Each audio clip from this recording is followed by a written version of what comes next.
Here we're going to be talking about the common mistakes that we see with PEMDAS. So PEMDAS is just an acronym that helps us figure out how to do any sort of problem, any sort of evaluating or simplifying problem where you have to follow order of operations. And that's really what this is saying. We're going to do the grouping symbols first, the parentheses.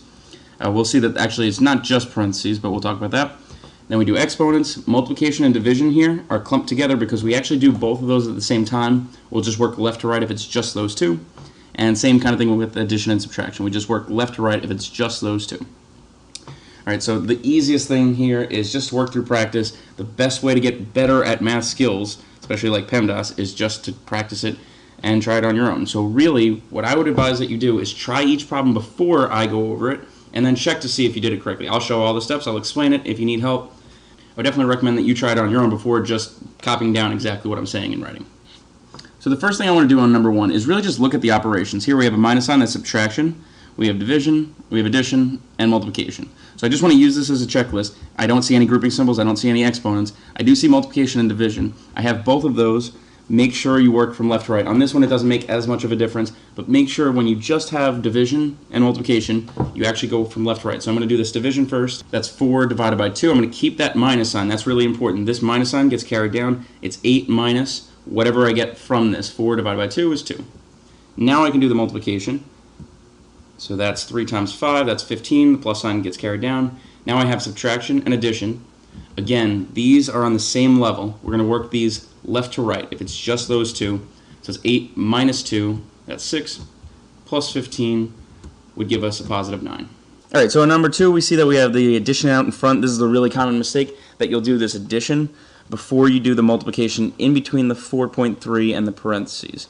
So the big thing is that we know we're going to start in the parentheses, then we're going to do this exponent, and then after you're done doing all that, you just start forgetting about using PEMDAS.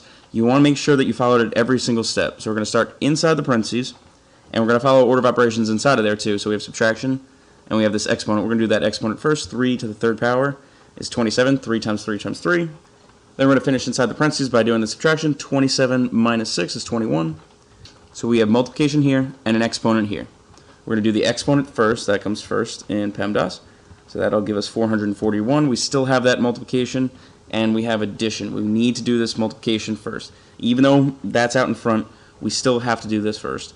4.3 times 441 is 1,896.3, and we add 4 to that, that's 1,900.3. Alright, on number 3 we see that we have two grouping symbols. We have brackets on the outside here with the square on the outside of that. We're going to do everything inside of there before doing the exponent, and we want to follow order of operations inside of there, so we're going to actually do the grouping symbol inside of there first. We're going to do 8 minus 6 before we do anything else. I actually didn't do it there, but I'm going to do it in the next step. 8 minus 6 is 2. Now we're going to do the exponent inside of there. We have multiplication here, an exponent, and then addition. So we're going to do that exponent. That's going to give us 8. Now we can multiply. That'll give us negative 16. And we'll finish inside the brackets by adding negative 16 plus 6 is negative 10. And the last step, negative 10 squared in brackets. We're allowed to do this in the calculator. If there were no brackets here, if there's no grouping symbol there, then the negative sign stays. If we have it in parentheses, it's negative 10 times negative 10 or positive 100. Number 4, we have a big fraction. We want to do everything on top and everything on the bottom, and then divide those two numbers. We can do those at the same time.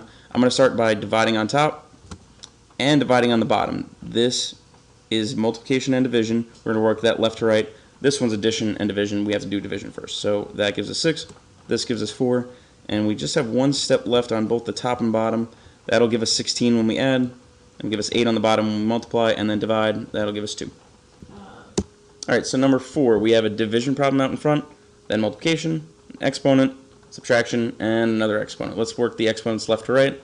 Alright, we're going to start by doing 9 to the second power. That'll give us 81. And I'm also going to do 2 to the ninth power to give us this 512. I know I'm not going to subtract these yet, so I'm able to do both those at the same time. This division problem is really next. That'll give us 1.3 repeated. This is really important here. Let's keep that in our calculator. 4 divided by 3 gives us this decimal. Before changing anything in your calculator, just do that number times 81. It'll give you exactly 128. If you round this at all, it won't give you this exact number. If you even do 1.333 and fill the calculator with 3's, it's still not going to give you this exact number. Keep this exact decimal, 4 divided by 3, in the calculator, and then multiply it times 81. And now we can do the final subtraction. That'll give us a negative 404. On number 5, we have a grouping symbol here, and a bunch of other operations. I'm not even going to get to that yet. Let's just start with inside the grouping symbol. 1.2 times 10 to the second. We have to do that exponent first. 10 to the second is going to give us 100. That's just 10 times 10. We're going to finish inside the parentheses. That's multiplication. 1.2 times 100 is 120. We can't really do anything else inside the grouping symbol. We're going to add that 120 at the end. We have an exponent in the beginning. We have subtraction, addition, and multiplication here. We're going to do this exponent first. 10 times itself 4 times is 10,000. And now we can do the multiplication because all we have left is subtraction and addition. Other than that, that'll give us 24. Now we have subtraction, addition, addition. We're just going to work that straight across, left to right. The first subtraction will give us 9,840, and then we add all those up, and that's 9,984. That's our final answer. The next question is asking which of the following is going to equal 3. So after we follow order of operations on each of these, which one gives us an answer of 3? They might also use the word equivalent here. Make sure you understand that that really means the same thing, which is equivalent to 3. On the first one, we're going to add on top, add on the bottom, and then divide those two numbers. We get 12 on top, 4 on the bottom, and lucky enough, that gives us 3, so that one works. The second one, we have a fraction here. That's really a division problem. That's what we're going to do first. 2 divided by 1 is 2, plus 10 is 12. That is not equal to 3. And the next one, we're going to divide first. 10 divided by 3 is 3.3 repeated. Plus 2 is still going to be a decimal. Obviously, it's not going to be 3, which is a whole number. So that's 5.33 repeated. That's not it. On letter D, we're going to add on top and then divide. That'll give us 12 on top. Divided by 2 is 6. Again, not equal to 3. The last one, we have a big fraction, which really represents division, and we have an exponent. Let's do the exponent first. 4 to the 0th power, actually anything to the 0th power is really just 1. You can test that in the calculator by using the y to the x key. And now we'll start in on that fraction. 10 minus 2 is 8. We'll divide that by 2. That gives us 4. And 4 minus 1 is 3. So the first one and the last one are equal to 3. Alright, so in number 8, we're going to determine the error that was made when evaluating the expression and then use order of operations to do it correctly. So let's just look at what they did. We have a grouping symbol here, and then inside of there, they did the multiplication first. They did 5 times 2, and they got 10, but that's actually the mistake. We really want to do the exponent first. We want to do 2 to the 3rd power to give us 8. Then we can multiply. That would give us 40. And we divide by 4 as our last step. That would give us a final answer of 10. Alright, so number 8, it's asking for the product of this number and this number. The product is really the multiplication problem between those two things. So we're going to multiply whatever this is times whatever this is. One really big important part of this is this negative 1 on the bottom squared versus this negative 1 on the bottom squared. Those are completely different things. We'll talk about that in a second. First, we're just going to follow order of operations. On the top of this one, we have to go from left to right. We have division and multiplication. So we're going to do that division first. That's 6.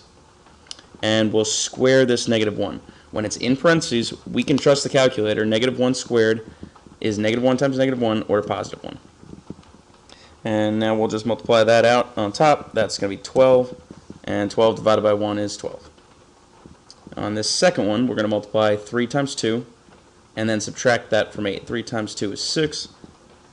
And the bottom of this is different from this one because it's not in parentheses. That one is going to remain a negative 1. This is really just saying we're squaring the 1 part, and it's the opposite of that answer. It's the opposite of whatever you get from 1 squared, which is really just this 1. So that stays as a negative 1. Anytime there's no parentheses, that negative sign is just going to carry with the problem. Now we can do the subtraction. That'll give us 2 on top. 2 divided by negative 1 is a negative 2. And the product of those two answers, the multiplication between those, is negative 24. Number 10 is asking, what is the value of that whole thing? Which is actually very similar to this question. It's saying, what's the product of this thing and this thing? So let's, again, follow order of operations on top first. I'm going to change those x's into dots instead. I don't really want to use x's for multiplication anymore because we're really going to use that as a variable. So I'm changing those to dots, and I'm going to square that 3 on top. And I'm also going to square the 2 on the bottom. So that changes to a 9, and that changes to a 4. Now we can follow order of operations on top. We're going to do this multiplication first. 9 times 7 is 72. And we're going to keep working on top there. Do the other multiplication. 4 times 4 is 16. Now we can do the subtraction on top. That'll give us 56. So 56 over 4 times 2 over 7. There's a couple different ways we could solve this. We could figure out what 56 divided by 4 is, and then just multiply that times 2 divided by 7. All of that as decimals. We could do it that way. I want to multiply them as fractions. I'm going to multiply straight across. 56 times 2 is 112. 4 times 7 is 28. And just do that division problem to get us 4. Again, you could just change these to decimals and multiply. You'd still get 4. Alright, from here I'm going to ask that you do the last 4 on your own. Please ask me for help. I want to help you if you need it.